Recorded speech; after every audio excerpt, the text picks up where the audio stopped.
Oh, we're live. Saying dumb things with sincere. Oh, Hi, hello, live internet audience. Hello. You've tuned into Bonus Experience Live here at Gauntlet Con.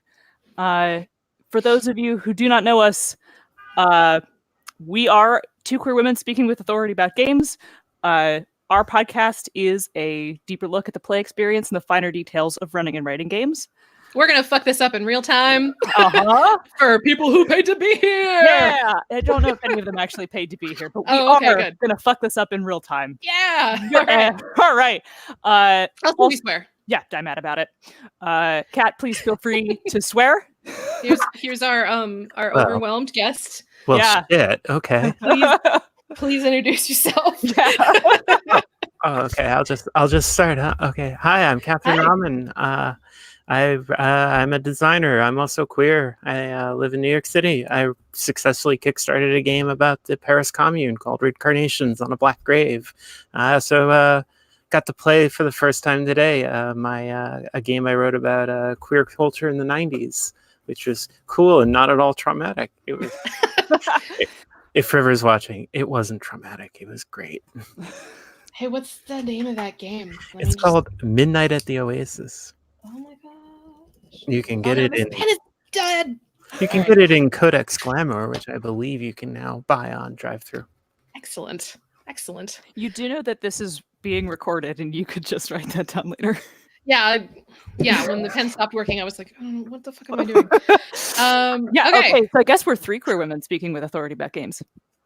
Well, I don't know how much authority I have, but sure. You have the authority we have granted you by being on being on this show. I'm Monica, as you can see right here. Yeah. I gotta do this backwards right here. I'm so bad at this. Right there. Thanks, Ray. I am a writer and designer and developer for the Onyx Pact. Hitting the sauce early, friends. I'm a writer and designer for the Onyx Path Productions. I've been doing this for pretty close to 10 years, so that's my cred. That's why I say I can speak with authority. But also, it's my show, so I get to speak with authority. You get as much authority as you want. Yeah. This other way. Right. This is hard. It's really hard. 10 minutes is just going to be me trying to figure out how a mirrored fucking camera works. I'm Ray. I'm the industry unprofessional. I've only been doing this and getting paid for it for 2 or 3 years, but I've been doing it as a fan for a really long time. And I have my own podcast. So you get your own podcast. Try that. This is my first time recording my podcast where I can see myself. Right? It's a little weird. We usually don't look at each other during, so. Never look at me during. Okay. I'm going to purposely not think about how many people are watching and listening to this. Oh, no, we're off to a start. It is a start, is what it is. It's a solid start. Things have begun. There's a recording thing going on. So yeah, we've done all the dumb stuff. All right. So for your live viewing pleasure, our subject for tonight is going to be intended audience. Ray and I have been consumed entirely by returning to the fun of freeform chat / forum roleplay within a fandom. It's Fire Emblem, guys. If you're fans of the show, it's Fire Emblem. We can't shut up about it. It's been in the last 3 episodes. And that, of course, got us to overthinking, because we've been writing with character voice and stuff like that for weeks at this point. How do you write for the specific people you're trying to reach? And of course, me being the overthinker that I am was like, I could spin this into a game design topic. May as well. And I was like, hey, do you want to do this live? And you said yes. I didn't, in all fairness, I didn't know I was going to be on camera. Oh, okay. I just found that out today. So here I am. Here we are. Let's discuss. Yeah. All right. You want to do the thing where you read the questions? You're good at that. Okay. Yeah. What the hell is an intended audience? What does that mean? Right. Okay. So at risk of sounding tautological, the intended audience are the people that you, intend to reach. Just as an example, let's say that you're writing something for kids. If you're writing something for children, you should use kid-friendly language and themes. Yeah, right. This is also going to extend beyond like simple demographics. You could say like white women aged 18 to 25. That's definitely an intended audience, but you're probably going to have something a little more specific for that with the game that you may be designing, unless you really are just trying to appeal to the broadest category possible, which good luck with that. Right. So that also extends into how you phrase things, like when you're playing, say, like when you're running a game on a stream, like this, versus running a game just for your friends. But we'll touch more on that later. It also can be how you write a post in your play-by-post, since that's what got us all thinking about this in the first place.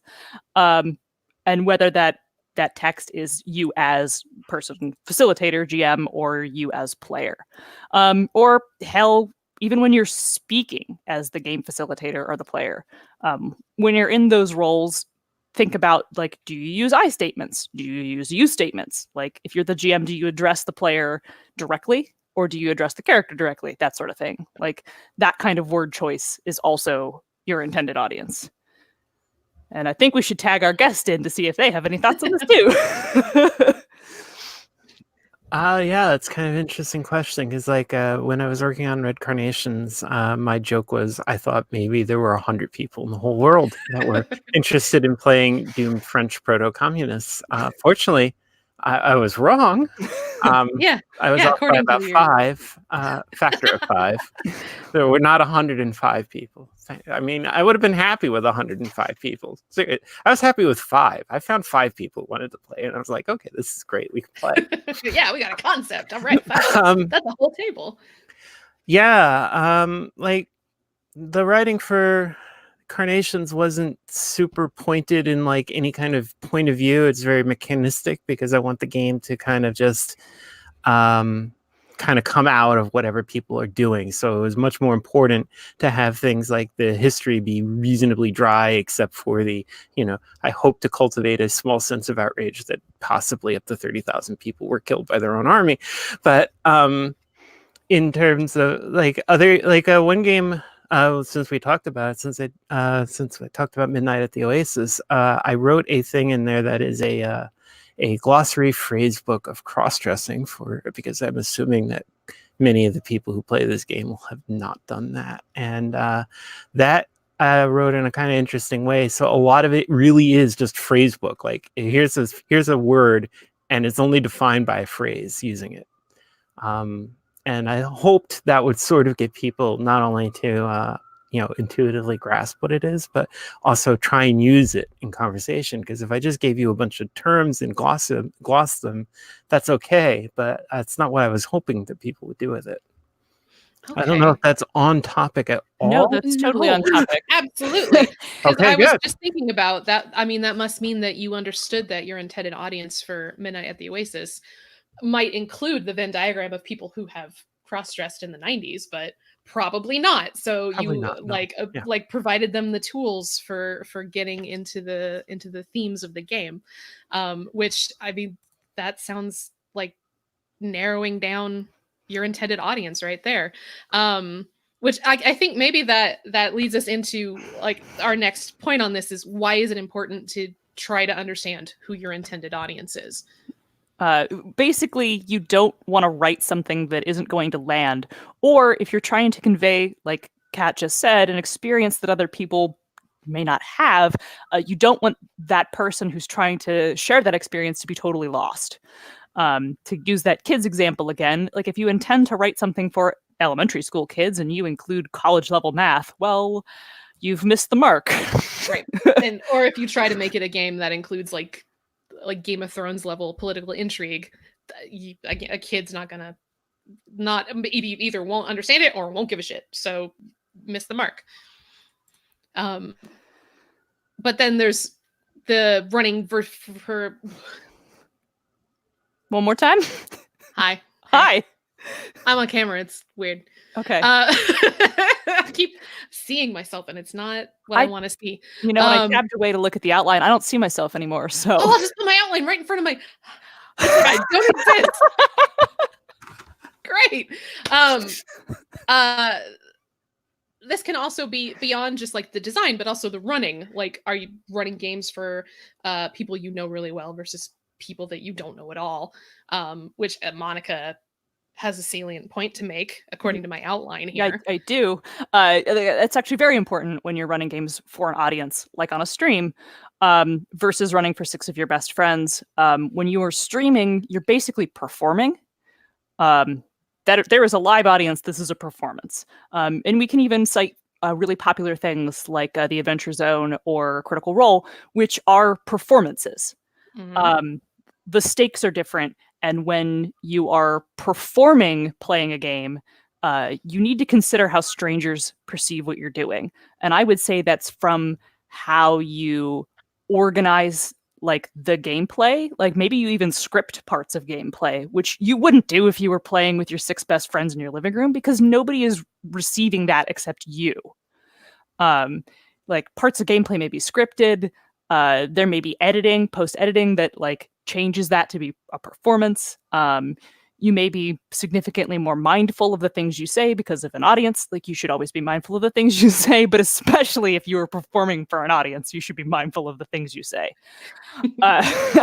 And so like maybe even you code switch or your tone changes when you are performing for other people to receive it as opposed to an intimate group of people to receive it.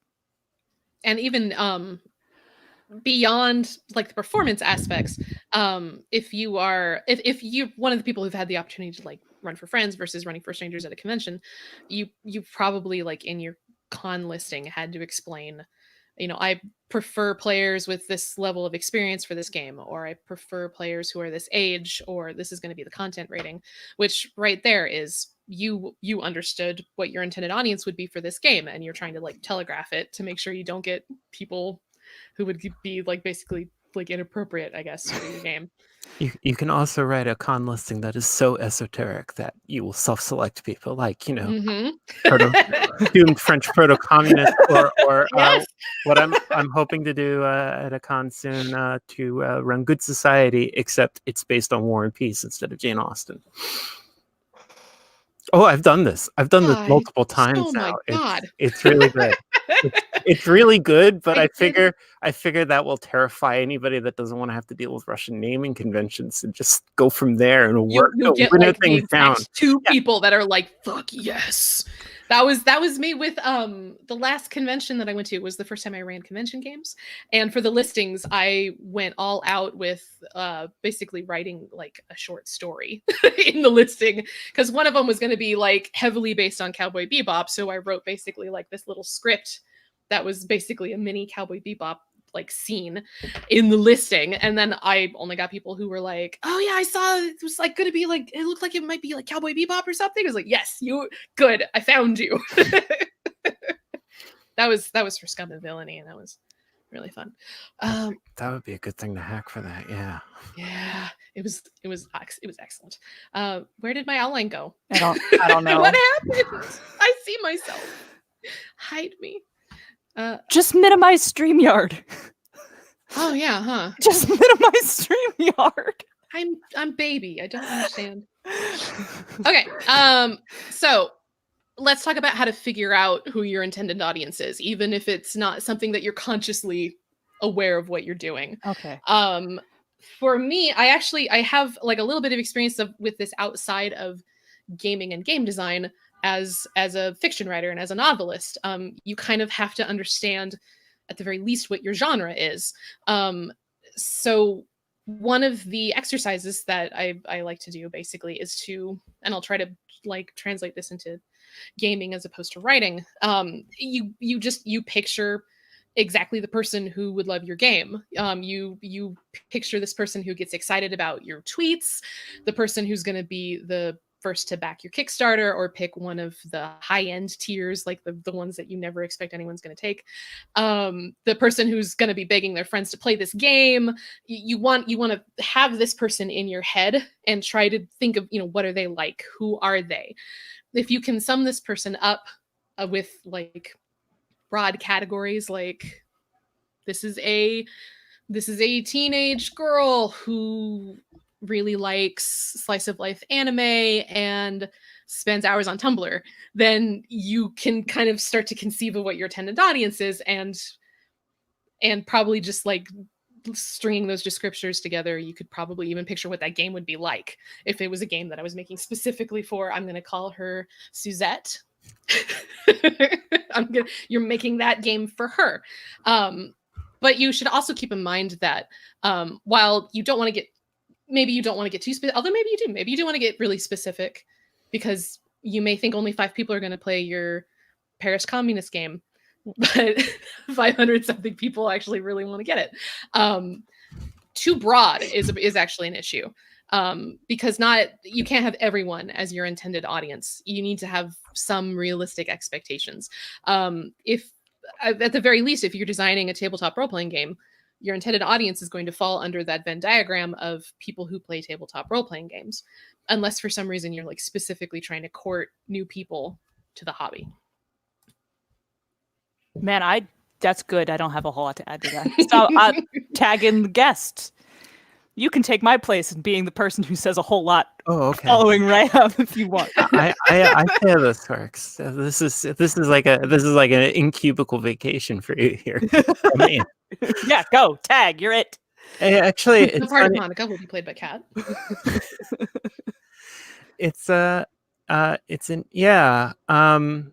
I was just thinking when you said, if you're specifically trying to court new people, like since I mentioned it earlier, Good Society, because I've been playing it a lot lately too. That's on my head. And Good Society Good Society is a really well-written game. It's a really beautiful game. I highly recommend people play it if they like freeform Jane Austen games at all, or any kind of. I didn't know there was a thing, and I'm so excited. It's amazing. But some of the stuff in there that when I play it, because I play a lot of story games and I play with a lot of people that, are used to the kind of, it's like, this is a horrible situation. Please, how can we make this more dramatic and worse for my character? And there are some things in Good Society that to me feel intuitive, but when I was thinking about them, like, they wrote a role-playing game. It's V. Hendro and Haley, who are wonderful people and really great designers. And I realized they wrote a Jane Austen RPG. And like, there's a huge audience out there of people who play like Jane Austen forum gaming, which is like, for me as a tabletop and occasional LARP person, there's this whole dark matter universe out there that I know exists of forum RPGs. I've never gotten to play them, and I want to one day make this dive into there. But like, there's that whole universe out there, and they might not know tabletop at all, but they're going to see, I can play this thing where I can do a Jane Austen novel with my friends and like write letters. The epistolary phase. It's the killer app. Everybody loves the epistolary phase. It's really good. So so that was that's like a very specific example, I think, where they made conscious design choices to expand what they were aiming at, because there was a larger audience than just tabletop RPGs or just story games. Right. And if you had told me early, before I'd even started considering this topic for the episode, about there's a free form Jane Austen tabletop role-playing game, I'd be like, that sounds really niche. But obviously not too niche, because there would be like this whole core of diehard fans ready to jump right into it. They also made a LARP extension for it. It's great. That's really interesting that you brought up. I may have played it. It's really interesting that you brought up that there's this whole like dark matter of people who have maybe never even heard of a tabletop game, who are interested in like freeform role playing, the Jane Austen fandom, which is why we were talking about this topic to begin with, because the two of us are currently moderating a Fire Emblem freeform roleplay community. Like, that's why we got here. And it's basically a LARP. Like talking about it is like I can see my face while you're talking about it. I was like, yeah, I have been doing that, haven't I? We have been, yeah. That's nothing to be ashamed of.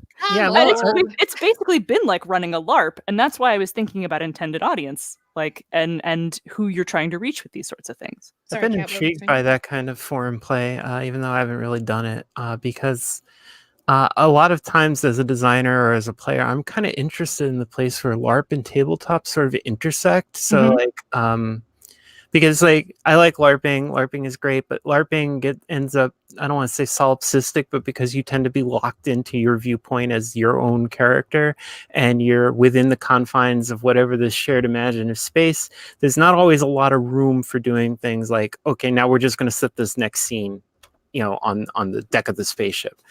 Yeah. And you can do that in TTRPG in a different way. Like you can actually do that. So forum games where that's possible and expected kind of is kind of a place I like to hit. Like there's a game I love called Witch: The Road to Lindisfarne. It's from like 2008, and it's a very LARPy, very intense game, but it's a tabletop game, and it's got different scenes that get set, and you have a lot of control. And the first time I played it, it wasn't until like towards the end that I realized, wait a minute, we're like not just LARPing, we're not just bound by what we've been given as the directions for where this series of scenes needs to take place. Like I can do whatever I want.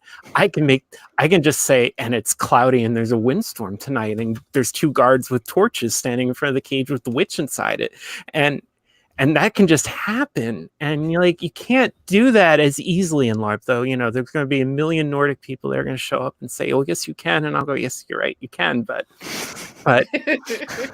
Yeah.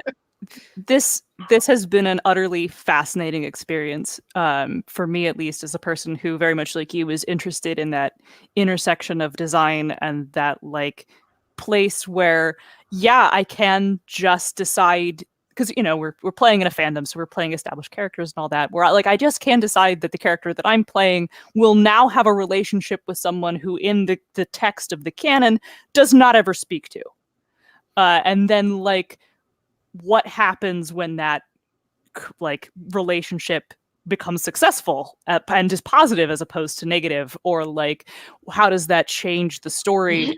And there's like 30 people in the community who are more or less, I don't know. There's like 30 people on the Discord, and I think maybe about 15 of them are active at any time. And then there's this fascinating point at which the group decides how the story progresses. It's by like, consensus. It's bizarre. I think because my background as a writer, it informs my opinion of this a lot more than like my new background as a game designer. It feels a lot like collaborative fan fiction because there's no rules come out, no dice come out, there's no randomization. Right. We all just decide, okay, what would be the next cool thing to have happen in this story, and it kind of progresses from there. And it does feel like a LARP because there's not like you're embodying this one character, and again, it's rules light, no rules at all kind of a situation. But yeah, I have less trouble with the idea of I'm going to control aspects of this scene. I'm going to decide that it's raining. I'm going to decide that it's nighttime. Right. But I think that might be because I'm coming from the writing angle as opposed to the gaming angle where I'm like, do I have permission to do this? Do I have the authority to do this? As a writer, it's like, this is my post. I have the authority to say what happens in this post. Right. But I've also been forum role playing since I was like 12. Yeah, same. It's a long time. You say there's no rules, but there's a whole bunch of unspoken rules, and I've been watching them develop as we play. This social contract, perhaps. We used to do some like forum gaming in a D&D group I was in. It was kind of interesting because the actual game tended to be kind of very hidebound, and like there were issues, but it like on the forums, because we were less constrained by having to deal with all the million billion house rules our GM had, we actually got a lot more story done. So but it's a similar sort of thing, and I approached it very much like I'm going to set this scene about my character. I'm going to describe everything that I want to, like, this is her house. It's a really cool house, guys. As long as it isn't impacting like another character's agency, you can decide whatever you want to have happen. Oh, hi, Marathi. Oh, is he watching? Yeah, he's watching. Hey, it's one of our children. Yeah. Should we get back on topic? Yeah. Let's talk more about what where's my figuring out intended audience. Did we already talk about that? I talked about that quite a lot. You did. We talked about that quite a lot, and then we took a left turn into talking about our kids. love my children. They're all so sweet. We are like the two of the three oldest people there, and it's Four. weird. Four. So I'm four of the Four. yes. All right, let's talk about let's talk about word choice. Word choice, Monica. Why did you phrase it like that? Why did I phrase it like this? Let's talk about how your writing will impact. Monica, Right. explain this point to me. Okay, sure. What is this outline doing? I don't know. Why didn't you change it? So I didn't want okay, to at the so time. I basically said, let's talk about word choice and how that impacts how your writing is received. And so, like, first off, fiction. Lots of game texts have fiction. You're also a fiction writer, and not just fiction, but also flavor text. So, like, Kat previously in the stream said she wrote the history to be in carnations to be dry, right? And so that the audience would just perceive that as information and then use that as background information, right? Like, right, perfect. That's exactly demonstrating what I'm talking about here. Because depending on how you choose to write your content, your flavor content, your fiction, or even your information, like historical background, that changes the way the audience soaks that up. So like if you're writing fiction and you write in first person, you're creating this like intimate experience that the reader perceives through the eyes of that character. Then they get a little step away if you move to like third person limited, and even further away if you go to like third person omniscient. So both when you are creating like the text that the person is reading to understand your game, and like the fiction that maybe gets them in the mood to play, like that sort of thing is something you should consider. That's part of your intended audience, especially your word choice. Also, like if you are writing in-game fiction from the perspective of someone who lives in this universe, and it uses particular phrases, I'm going to tag Kat in after this because this seems like the perfect thing for her to talk about. Like that sort of thing also puts your reader in the mindset of being in this world and like using particular slang or particular phrases or particular things from another language. Like all those things create a context that shapes your reader's perspective. It's super important. It's also important when talking about clear mechanical text, but more on that later. Yeah, we'll talk about that later. Yeah, I'm going to tag Kat in here on this one because this seems like your wheelhouse. Oui, je suis en cours pour les carnations. Les oui rouges, c'est nécessaire d'utiliser beaucoup de mots en français. So yeah, I had an issue with red carnations. That, Rowdy, what did she just say? I said kind of badly that when I wrote red carnations, it was necessary to use a lot of French words. And some of that was like there were conscious choices I made in because there are characters whose background is not French. Because hey, guess what? France had an empire. There were a lot of non-French people who lived in Paris. I did make a conscious choice for a lot of those characters that the transliteration of their name would be using a French style. But like one of them is an Algerian character, and we're going to print on the card. We're going to also print his name in Arabic because. That's and it's like an actual significant difference because in French the name is usually pronounced Tariq, but in Arabic it's Tarek. So, and there were other places where I did use French but tried to gloss it almost immediately but there was a certain amount like I wanted the francophility of it to be in the text so that people would at least see it even if they don't necessarily get everything. And now in the public, now that the book is going to be long enough, there's a pronunciation guide and a little glossary at the back. But there was like another conscious decision I made at one point where I had kind of noticed some of the characters I was bringing into the game had names that had English equivalents, and I realized that should be a design criterion. It should be as easy as possible for people to pronounce these names, even if they don't know how to say them in French. Like, there's not an important difference to me if you say Léonard or if you say Leonard, because they're the same name. It's just, one is a little bit Frenchier. If you say Camille or Camille, it's the same thing. Frenchier. Yeah. Yeah, no, Francophobia is a thing. People can get intimidated. It's, French spelling is weird. Yeah. I've been trying to learn French for like 10 years. It's, there's a lot of pitfalls in there. When I talk with my French teacher, he's like, oh, here's a little short exercise. I'm like, it's a... Oh no. Oh no. Oh no, cat is frozen. Cat is frozen. Hi, we'll say hi to our kids. Hi guys. Hey kids. Hi. Hi, a whole bunch of them are here. Cat, are you back?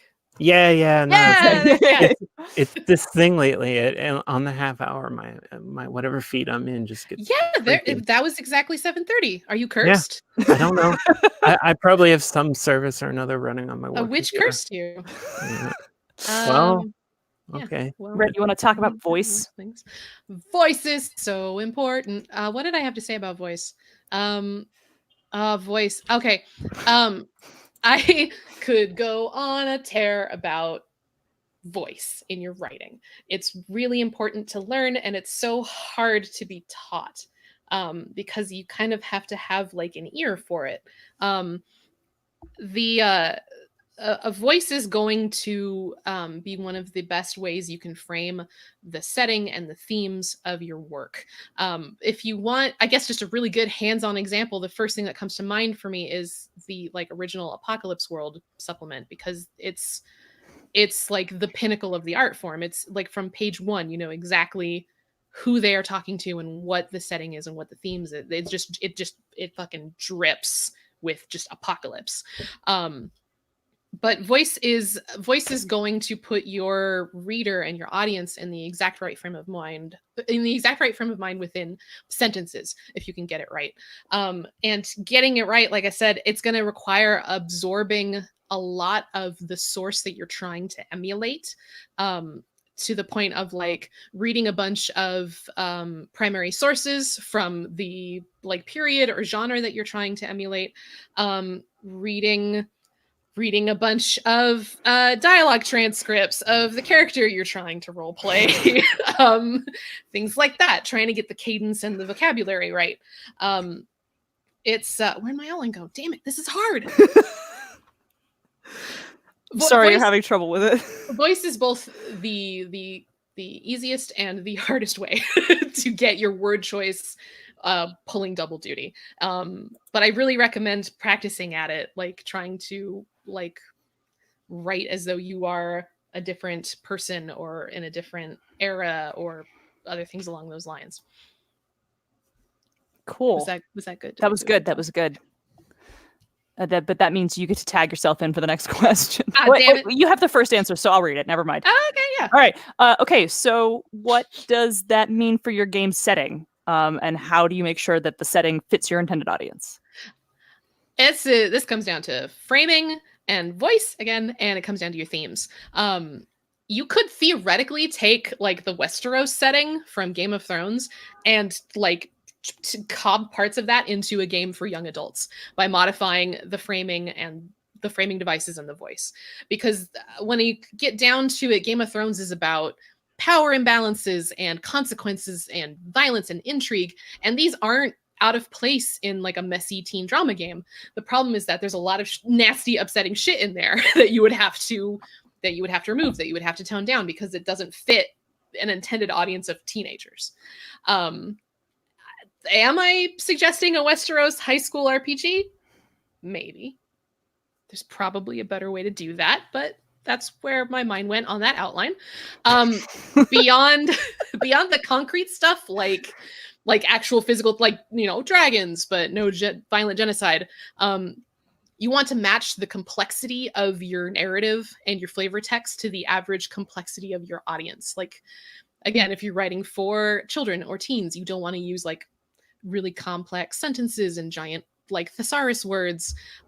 This might seem obvious, but I've been in like creative writing classes where people just didn't get like I'm writing this for kids and it's like bloody and nasty and I'm just like, you aren't writing this for kids. I don't know how you didn't know this, but this is not for kids. When it comes to I didn't realize that this was all me on this. I'm sorry. I also was trying to frantically fill it out and missed this part of the outline, so it's fine. Say what you gotta say. Say what you gotta say. Fine. When it comes to creating things for an audience that you may not be a part of. Do not be afraid to research, and I would in fact strongly encourage you to research. You want to play other games that are pointed to this audience. You want to try to read the notes and philosophies behind these other games. There's no reason for you to reinvent the wheel when there's probably already some neat shit out there that you could just borrow, by which I mean steal like a designer very Cat is ethically. nodding enthusiastically there. Yeah. Research, and borrow. Right, Cat? Yeah, definitely. There's no question that like Carnations is very highly inspired by Montsegur 1244 and Witch and a couple other games that I really love. Though now I'm just hung up on this idea of Monster Hearts Winterfell that you put into my mind. Yes. Yeah, I'm gonna add you on Discord. I've been running this setting online that's set in Lovecraft's Kingsport. But I've been doing it in Monster Hearts for the most part, and I just run it in whatever year, excuse me, whatever year feels right for me that time. So like we had Monster Hearts Kingsport 1692, which was awesome because it was witch trials. I'm so sorry. That's right. And so here, I'll belch and set it off. Oh, okay. So like so that's an interesting thing about the research that you're talking about, like. Some of that, excuse me. Some of that is, I'm obviously I'm kind of into history. I know a lot of history, but like what I discovered for the Monster Arts games is I didn't need to do that much research to get to the point where I could just get people into the game. So like I have the excuse me. Do you want us to take a break? No, yes. We're good. We got you. Yeah, sorry about that. That's okay. I had the New England Historical Society on bookmark, and that's great because they have like a ton of like Fortiana stuff. Like the day the sun didn't come out. It's all this stuff, and like that's really all you need. You need like a couple of things like that. Now, of course, I did end up reading a lot of Emily Dickinson poems in a biography of Emily Dickinson when I had Emily Dickinson as a major NPC. Yes, I did that. I am proud of it. Good. No. Yeah. Excellent. Yeah, I was very happy. I got to play Emily. Talk about Emily Dickinson too. I'm gonna add you on Discord. Did we just become best friends? I mean, I'm not. Maybe you're not my best friend, but Sorry, we're moving a little fast. Sit here and watch Ray cheat on me. What? You're moving a little fast. I'm sorry. Monica. You have two hands. I have two hands. Oh, so many days to record podcasts. Yeah. Monica. Yes. Monica, yes. What about the system? Oh, yeah. How do you make your system fit your intended audience? It's my time for this. Okay, so I'm gonna go off on a brief tear about action text and powers, because as I stated at the top of the podcast, I write for the Onyx Path. I work especially, do a lot of work, especially on Exalted and Scion, which are games about playing extremely powerful characters. And while the way powers are in Exalted are established and written, the way they were in Scion was not, and so I got to choose how that went. And one of the choices I made when creating powers in Scion was that I chose to use you as second-person styled sentences for describing what a power does, because that puts the reader immediately in the mindset of imagining what their character is doing. I don't say the character, swings their axe in a powerful arc capable of rending steel, right? Like that's removed. That takes you a step away from it. You have to go to the effort of imagining your own character there. But if I say you swing your blade in a powerful arc, rending through armor, that immediately puts the person I am talking to into the mindset of being like, yeah, I am swinging my sword. And part of choosing to use that word choice, especially in the context of a power, especially in something like Scion, which is literally about playing demigods, was to put the reader in the mindset of being that sort of powerful character, and to, I guess, empower them to want to do big heroic things. So kind of like I said previously, like how you phrase that changes the way you make the reader, interpret it. And for something like extremely powerful powers, for extremely epic, strong characters, like I want you to be in the mindset of being like, yes, I am a demigod. I can punch mountains in half. Like that's where I want you. That's where I want you to be. But when it comes to like telling you how that works mechanically, I'm going to dial that back and be like, spend this thing, use it on this step. It does interacts with the combat system in this way, or it interacts with the social system in this way. So that like the first step is you are doing this big thing. And then the next step is here's the thing you do. Here's how it works in game.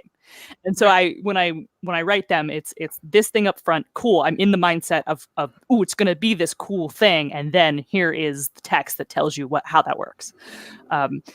And I almost said something I can't say on air. All right.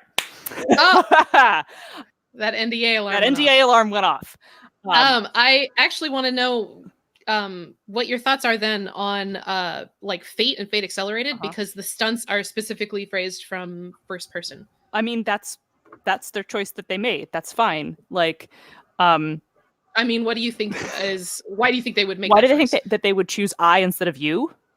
Yeah, because I honestly, when I think about it, I can't think of other games that use like first person language for describing their stunts or powers. I always thought that the Fate examples of stunts and aspects were an example of how you would phrase it if you were reading it aloud to your GM. So like, because I am a bandit of both land and sea, which is the high concept of a Fate character I'm currently playing, who has a horse and is a pirate. He rides the horse on the road. Because I am a bandit of both land and sea, therefore I am especially proficient at fighting on horseback while on a boat. Like that's that is like you're supposed to be able to make I statements with aspects, and you're supposed to be able to make I statements with stunts. And so like I think that Fate actually does that particularly well, because the point of that of showing it as an I statement is to basically put you in the mindset of saying that's what you're going to say to other people. It's not putting you in the framework of, cool, I'm doing this. This is how you were to phrase it, because I am blank, therefore blank. Right? I wonder if that has to do with the fact that because Fate was, I guess at the time, not so much anymore. It's kind of the first mainstream like protrusion of narrative games into the consciousness. Like I still run into people who are like, I don't get Fate, because they've been playing like math and fighting games.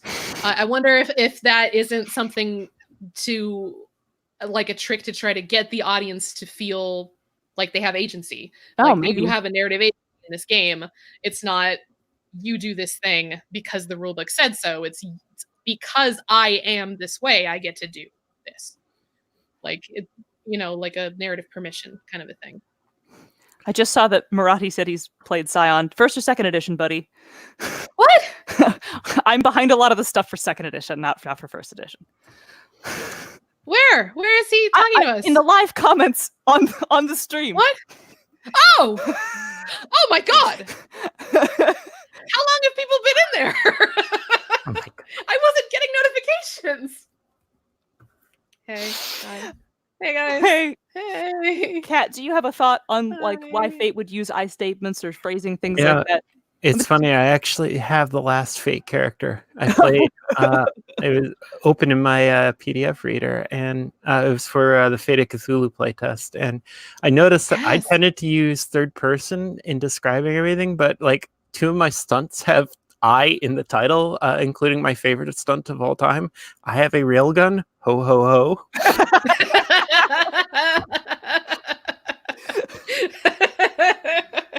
Yes, it's Fate. The first 4 sessions were all about building that damn railgun. Then I had the railgun, and the railgun was my friend. Oh, that's fantastic. What's left, Monica? Have we gone through all the parts on the outline? Oh, right. Monica? Okay, so I also mentioned that like for Exalted, I was not allowed to change the way things work. Like I can't redo the charm template in my draft. It will get sent back to me and I will be told to do it correctly. Any game, if you're freelance tips time, if you are working for someone else, another game company, whatever, they're going to have guidelines for how you are allowed to phrase these things. So you, as the writer, will have to conform to them. When you write Exalted Charms, you have to write them in the third person. I cannot address you. As much as I would like to, not allowed. That's because that's how the guidelines work. That's the style. And you got to stick to it if you want to continue having that job. Sorry. Style guides, right? Yeah. Do you want me to talk more about style guides? I guess not. I saw that on the outline. I was like, what was I thinking? I don't know. You put on would I like to explain style guides, and I guess I don't really want you to. Okay. Fine. I won't then. Kat, how's your experience been so far? I think it's been a bonus experience, actually. Next week, branding. No, not that kind. We're at 15 minutes left. Look at us. Yeah. We stayed on topic and we didn't run over time. We did. If this were our full show, we would be over because we try to do 30 minutes. But this isn't. We got an hour. Kat, anything else you want to... I'm going to open the floor to our guest to wax poetic on anything even vaguely related to the subject. Or should we just talk about Fire Emblem? I mean, we could talk about Fire Emblem for 15 minutes, but I feel like that would leave our guest out. Possibly, because I don't even really know what that is. So okay. That's cool. There's one thing that I was thinking about earlier that we didn't kind of get into, which is when you have a situation where perhaps maybe you've got a long-running game or series of games, and then you bring someone else in. Oh, that's good. Yeah. That's a good point. This is entirely drawn from life at this point. All right. And maybe I'm thinking about it because I'm doing a panel on Masks and Nyarlathotep, which is how this all started for me. But I ran a game of Masks in Trail, and then I ran Eternal Lies as I didn't mean it to be a direct sequel, but it kind of became a direct sequel. And then we did another game. I'm just like, yeah, no, this is definitely a sequel. So it's like my friend Anastasia's character Jimmy. You just like, this is your arc, man. This was your trilogy. Just surprise, you've been the main character. Yeah. And so like there were issues though when people would come in and they like what were you guys talking about? And as that got on further and further, it's like, well, yeah, I mean, there's all these callbacks, but people aren't getting them. So like walking that very fine line of how you can make sure that there's plenty of callbacks for the people that have been there the whole time, but not lose the new players. Because I always had, one or two people that had not played the previous game, even though we had one. By the time I got to the third game, we had a person who had played in the first game, but not in the second, but now was back for the third. So that was fun.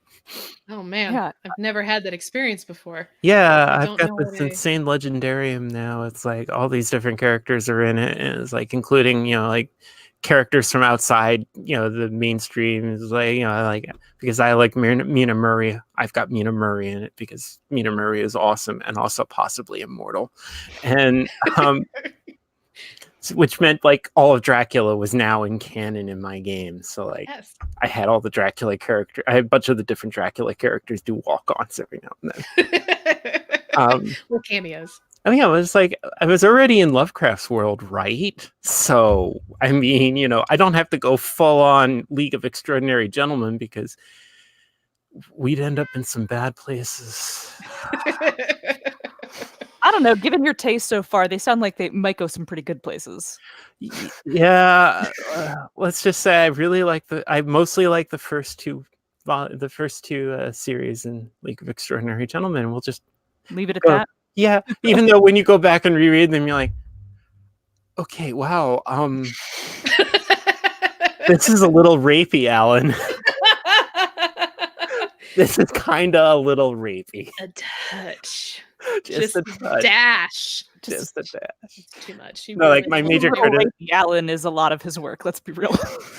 I mean, major criticism as a genre ends up being that you get to this point where what had started out as this really kind of clever idea to bring in all these different pieces of 19th century literature just becomes this kind of tick after a while, because like the frame is so crammed with all these different references they're trying to make, and it starts losing the thread after a while. Yeah, It's not interesting anymore, because if you're not steeped in this literature, it's like, okay, you guys are making a joke. And it's just like the plot is just impelling them between references, basically. Like, reference received. I will go look it up in Wikipedia later. I'll Google it. What do you think is like something you can do to help people ease their way into something like a new person joining an established campaign? Like, that's a great point you brought up. Yeah. Sometimes I write summaries, like I'll do the history of the game in like 5 or so paragraphs. Yeah. Or as it turned out one time, like 15. Right. I do have this enormous body of the APs that I have written up in a full narrative form, and one day I'll finish the third one. I swear. It takes a long time to go through the recording and transcribe it. So that exists. I don't expect people to go read 2,000 words just to play in my campaign. So a lot of it is just trying to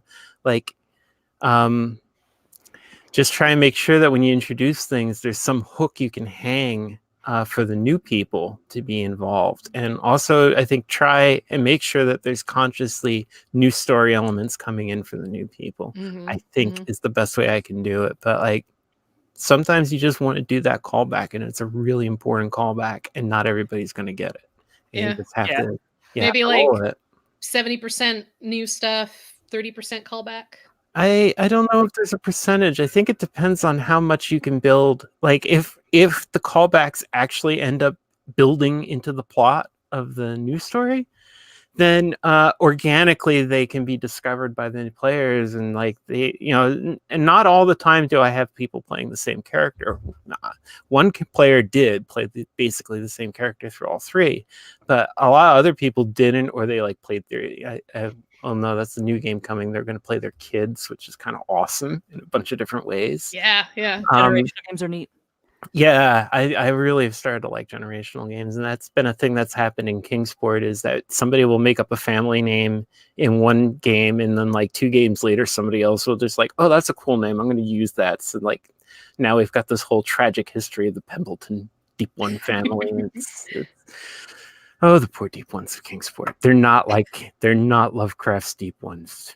They're Ruth Ann Emery's Deep Ones, sort of. No. I'm all for like muscling Lovecraft out of Lovecraftian stuff. I'm on board with that. Yeah. No, please.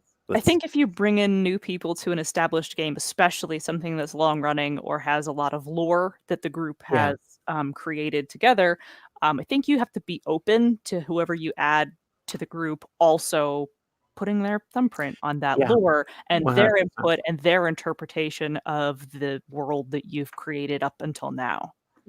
Yeah, definitely, 100%. There needs to be a necessary process of reinterpretation every time you go through it, because otherwise you're just going to say the same thing over and over again, and there needs to be twists and ideas and new material that comes out of the old. And like as simple as like, oh, you guys thought you killed that demi-lich and you took its scepter and you thought that was the end of it, but actually the demi-lich like escaped to this other like city and haunted them, and that's where this character is from, and now they have this baggage about why didn't you properly kill it, and I don't know. I'm getting very D&D. I'm running a D&D game later this week. Or the conclusion of the second game was you changed the timeline, and one NPC's lifetime completely changed, and now you get to meet her in the new timeline, and she's a completely different person using a different name, but huge reveal coming. Yeah. which kind of happened. It was really cool, actually. It does sound really cool. All right, we are at like 7 minutes, so I think that's a perfect time to take any questions from the audience. How much of a delay are we on? We're pretty delayed, I think. Maybe we just don't. I feel like they would have already posted stuff in there. Okay, ask us questions. I know you're going to hear this like 30 seconds later. Ask your aunts questions, please. Nah, they're not gonna. No, they're not gonna ask questions. It's fine. Well, they may not. There may be other people watching. If there's other people watching, whoever you are, please feel free to. You're our children too. You whoever are our you children too, and you please feel free to post in the comments.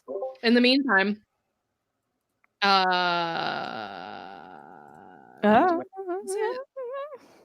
we do our how do we find us? And oh yeah, we can tell people who we are in the meantime and kill some time.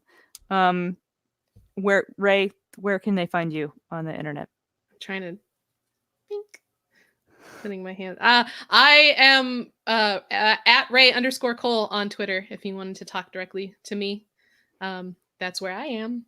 That's that's it. Yeah. If you want to talk to me on Twitter, I'm at Zenith Sun, like the position of the sun and the word sun. I go ahead at me. I'll fight you. You can also, if you enjoyed this, please go listen to Bonus Experience. It's shorter, but just as stupid. You can find us at www.bxpcast.com. You can subscribe to it anywhere that you find podcasts. Look up Bonus. Part of the Misdirected Mark Network. Part of the Misdirected Mark Network. Yeah, if you enjoy any of the Misdirected Mark shows, Rob, who is running our stream, is our guy in charge. And Rob has been our handler this whole time. Our handler, and I think he just thanked me in the private chat. He's been gentle but thorough. Yes. We got lots of episodes. We talk about all sorts of higher than 101 topic stuff on games. Please go subscribe. Also, we stream every other Sunday if you want to watch Ray and I play Blades in the Dark. We are gay and we do crimes. We are gay and we do crimes. Our gang in that Blades in the Dark game is the Post, and we deliver secret mail. We're smugglers. Yeah. Cat, where can they find you? Wrong way, Monica. The most likely place would be at Aviatrix Games. That's at as in the sign, Aviatrix as in a female pilot, and games as in the thing that I am theoretically doing. That is, I am even occasionally there. Yeah, I was there a lot more before the Kickstarter. Then life got busy. But I am occasionally there, and I always like it when people want to say hi. So that's totally okay. We can argue about Emily Dickinson later. Cool. I will fight you about just anything related to Emily Dickinson. I don't know. Let's throw down. Yeah. Kat, are you going to Metatopia? Yeah, I actually will. Okay, well, so are we. Friday. I'll be there Friday-ish. I don't know when. Depends when I get out of work on Friday. Okay. Well, so will we, and you can fight Ray in person then. Excellent. I'll have to tell you about the copy of the master letters I got when I went to the museum. The house. Yeah. And I got it, and I was like, okay, this is cool. It's just going to be and I finally opened it months later, and it's like, okay, so there's definitely the facsimile, and there's also, the transcript, because nobody can read Emily Dickinson. Yeah. But even then, I'm opening it, and this little thing falls out, and they actually had cut out and printed little facsimiles of the letters, on double-sided paper, that big, it's like a real actual copy of the letter. And it was like, holy cow, this is so cool. That's fucking awesome. I still can't read her handwriting. Oh no, but that's so fucking cool. The only handwriting tattoo I think I would ever get would be in Emily Dickinson. It was okay. The house is lovely. If you ever get a chance to go to Amherst, I got to go to the museum. And I got to go to, oh my God, I don't remember the name of the university that's up there, but I got to see UMass Amherst. we got to actually see the actual folios and letters, and it was as an English major, it was deeply moving. It was very, very important to me. I took a lot of pictures. All right, anyway. Looks like we're not getting any questions, which is fine. We covered a lot of ground. All right, I've disowned all my children. We still love you. I'm very disappointed. So I think we are good to wrap. Thank you, everyone, for coming out. Thanks, kids. Yes, thank for you so much. Us. We appreciate you. We love you. Thank you, Gauntlet Con. This has been great. I've never done a live convention before, on the internet. This is awesome. Yeah, it's really cool. We had to look at each other. Thanks for making that happen. I had to. That's for Ray and I. Kat is left out of this. Kat is fine. I enjoyed looking at you. We were okay looking. Okay. All right. Thank you very much, everyone. Have a great evening. We'll talk to you later. Like, comment, subscribe, whatever. Everybody get out. Everybody get out. And change it if you want to. Change it if you want to. Those are our sign-offs. That's the thing that I say when we All right, Rob, pull the plug. Bye. Bye. Bye.